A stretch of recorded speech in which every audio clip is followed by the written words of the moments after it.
Over the last decade, the world seems to have shifted its focus towards the betterment of our planet. Of scientists. This is not a debate. The scientific consensus is absolutely clear, not debatable. Climate change is real. It is caused by human activity. It is already causing devastating damage in this country and all over the world. Acknowledging the harmful things we as a society have been doing to our environment, to our planet, ever since the Industrial Revolution. Dozens of regulations have been put in place in just the past few years. Millions and billions of dollars have been invested into things like renewable energy and taking care of our environment. But carbon emission rates have not really decreased. In fact, they've steadily increased over the past few years, just like they have for over a century now. And people around the world have started to notice. A recent 2025 poll shows that a majority of Americans believe the government is not doing enough to combat climate change. So what do we do differently? Do we invest billions of dollars more? Do we create a bunch more regulations? Do we just put more and more solar panels everywhere?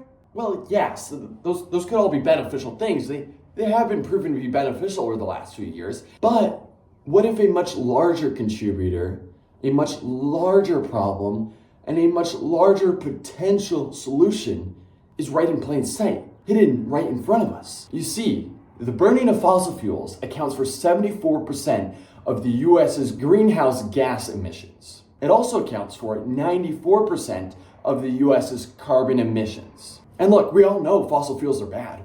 We've been told that since second grade. But we don't all as a society understand why we don't just cut out the burning of fossil fuels, why fossil fuels are still being used at such a high rate. And for that, we need to understand what fossil fuel subsidies are, and why I believe fossil fuel subsidies are the largest contributor to our climate problem.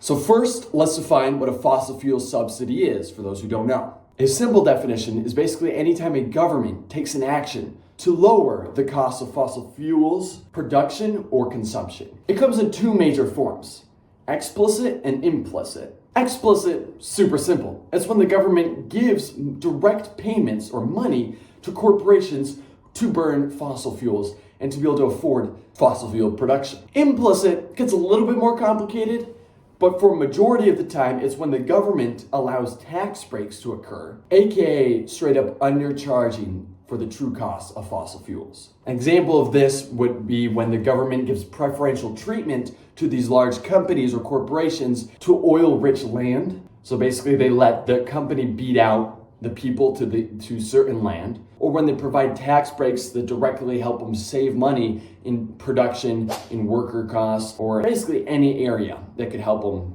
reduce the overall cost. So what are its impacts, right? We understand what a subsidy is. What do the impacts of these subsidies cost? Again, it's more simple than you think. Basically, the more fossil fuel subsidies provided by a government, the cheaper fossil fuels become. The cheaper fossil fuels are, the more they're going to be used. The more they're used, the more harmful we are to an environment.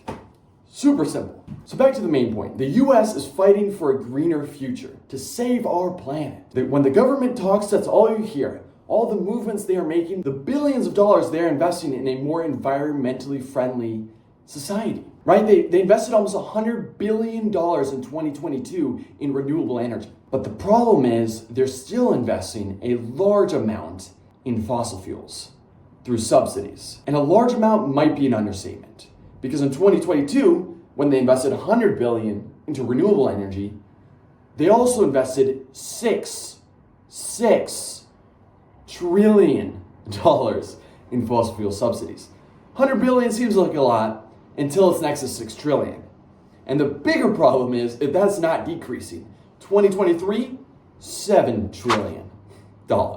So it went up $1 trillion in 1 year. And the problems don't stop there. Because when looking at the data of those $7 and $6 trillion being invested, only 8% of them are explicit subsidies. So you really only hear about 8% of them, right? We're fed all this news about all the solar panels being everywhere and wind turbines being put up and how good those things are.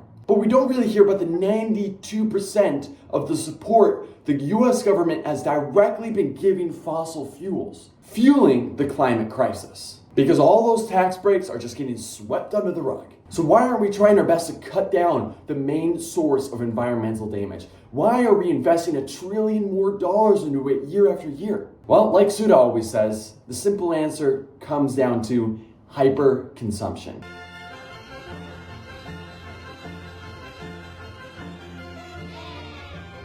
American consumerism is rising. Our lifestyles are being more and more centered around what we are purchasing, what we are producing. And for our country to keep up with that as a whole, the energy production needs to increase. And the government, credit to them, they want us to be able to do our best to be able to afford this consumeristic lifestyle. And that's what those subsidies are doing. They're providing these cheaper prices for us to be able to purchase thing after thing and heat our house night after night. It's estimated that 99% of coal and 50% of natural gas is being priced at half its true value due to these subsidies, right? They're effective. And that means that medical devices, plastic, construction, heating, and the two big ones, electricity and gas, are much cheaper than they're supposed to be. So where's the positive? Where are the solutions? What do we do now? The thing is when you have a problem ingrained and rooted in a lifestyle, it's hard to fix, right? The American government knows that. That's why their focus has not been on trying to get rid of these subsidies. They don't want to be the bad guys and get rid of the American dream. They're trying their best to offset fossil fuels by investing all this money into renewable energy and other things like that, right? And I understand that perspective, but it's not enough. They're not doing enough. They won't ever have enough money to offset that.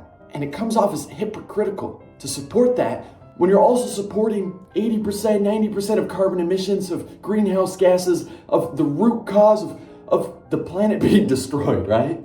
So now we, us, the new generation, and everyone coming after us is being tasked with the hardest assignment of trying to change a lifestyle, of trying to change a goal, of trying to change a perception that maybe we don't need to buy a new product every single time one is dropped. That maybe we need to be grateful that we have heating every night in our house and electricity that powers these lights that I don't currently have on. And that if we have more than enough, if we're able to go out and buy a new pair of shoes every other week and buy a new iPhone every September, then maybe instead of doing that, we help those who don't have enough, even with the subsidies, even with the cheaper prices. Maybe that's the new American dream, right? To help those who don't have enough and not consume more than we need, to end up helping those around us and the planet at the same time. That seems very simple.